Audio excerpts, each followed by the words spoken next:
So I would just like to start off this video with saying how grateful I am for the privilege that comes with my positionality as a California resident, as a young woman in California. All my reproductive rights are respected, and I basically have access to any resource that I could possibly want. So I would just like to say how grateful I am for that. And considering the current political climate with the newly inaugurated president, and on top of Roe v. Wade being overturned 2 years ago, I found myself sort of harboring feelings of anxiety and fear for all of the individuals who are able to get pregnant, who live in other states, and who may be seeking abortion services. And I can't help but assume that there's going to be a big influx of people coming over to California for safe medical abortion services.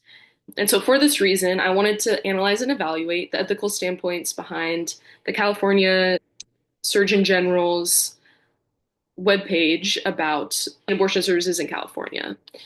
So, upon thoroughly reviewing this webpage, I honestly think that the California Surgeon General did a fantastic job of providing a resource that covers all the fundamentals of abortion services that are offered in California and in a way that's really digestible for almost any audience.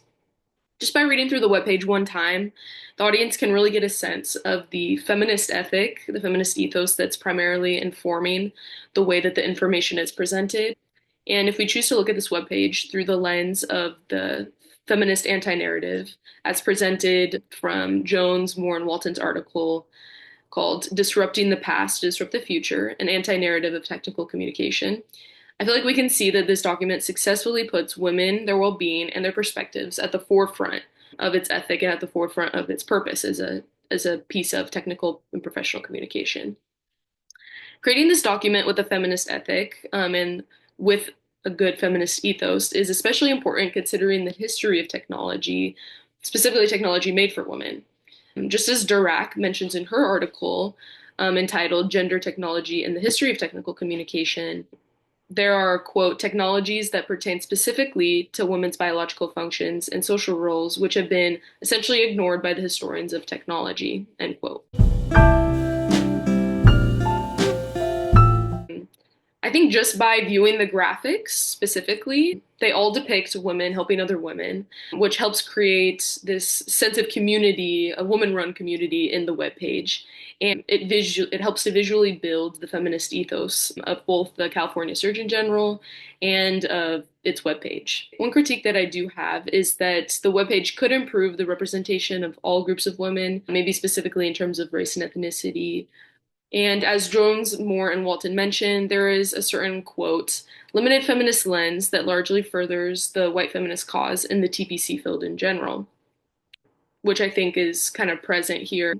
There is a few women of color, but I feel like there is a emphasis on white women. Also, I think this could be a tricky detail to implement, but I think another thing that this webpage could have is a section for individuals who are able to get pregnant but who don't identify as women to make it a more open space and a more inclusive space. So aside from the images, the written information, like the literal content, is presented in a simple language and avoids most medical jargon. And if medical jargon is stated, then it's clearly explained. All the information is separated into basic questions in a nice logical order, which could accommodate any audience member that may be considering abortion services or someone who just needs to be informed of what an abortion is and how it works. As a true piece of technical and professional communication, this webpage contains multiple calls to action that are easily detectable and also easily accessible.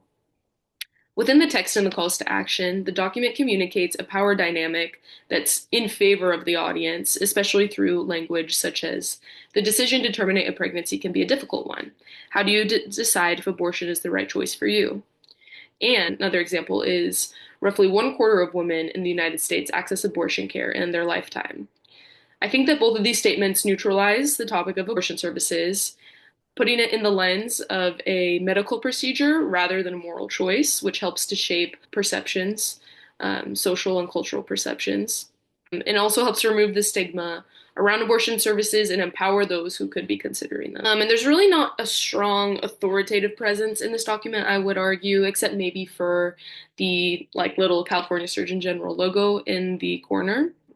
And I think that it uses its authoritative power, which I feel like there's not a strong presence, but instead of creating an intimidating or like lifeless government document, I feel like this webpage uses its authoritative power to create a supportive and caring presence that really doesn't hold any judgment towards any of the audience members. And it also communicates credibility through citing information from other credible sources like the American College of Obstetricians and Gynecologists. And I just think in general, the authority helps to make the audience feel secure. It states here that abortion is legal and protected in California in all bold, reminding them of their reproductive rights. And this document is obviously written on a scientific topic, but I would argue that the document is in no way written of like complete objectivity in technical and professional communication is something that Miller talks about in her article entitled A Humanistic Rationale for Technical Writing.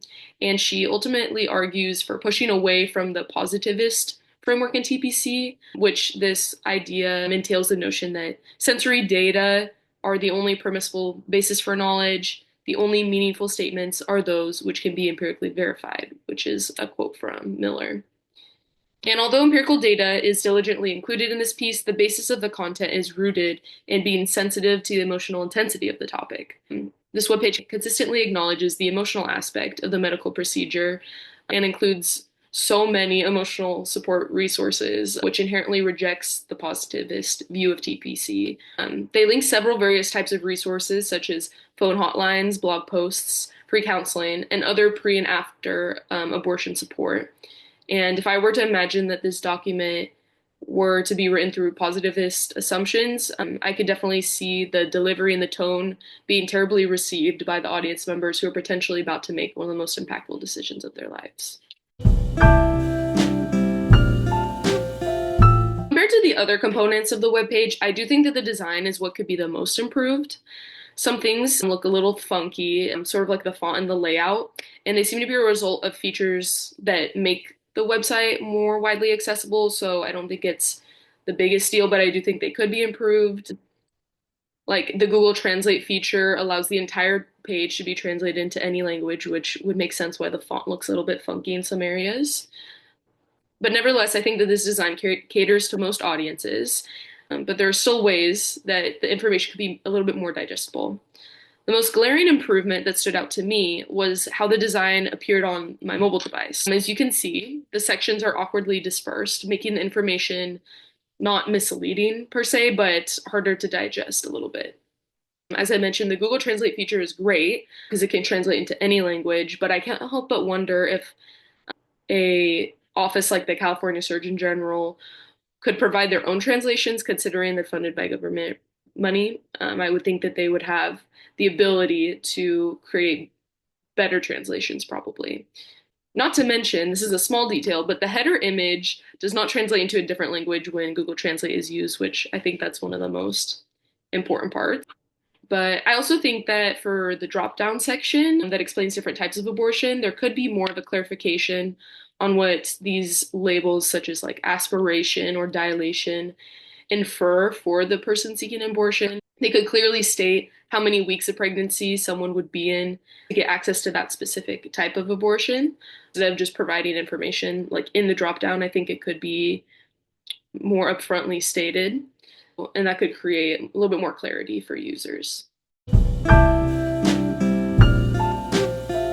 As I stated in the beginning of this video, I think this TPC artifact aligns very well with my personal ethical standpoint.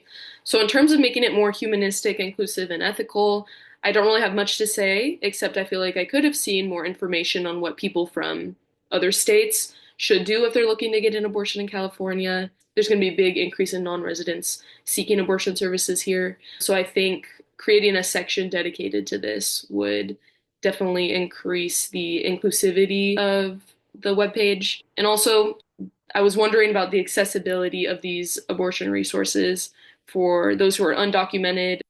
So I think that including like a link to the regular abortion site That would include the inclusivity and the humanistic aspect of this webpage as well.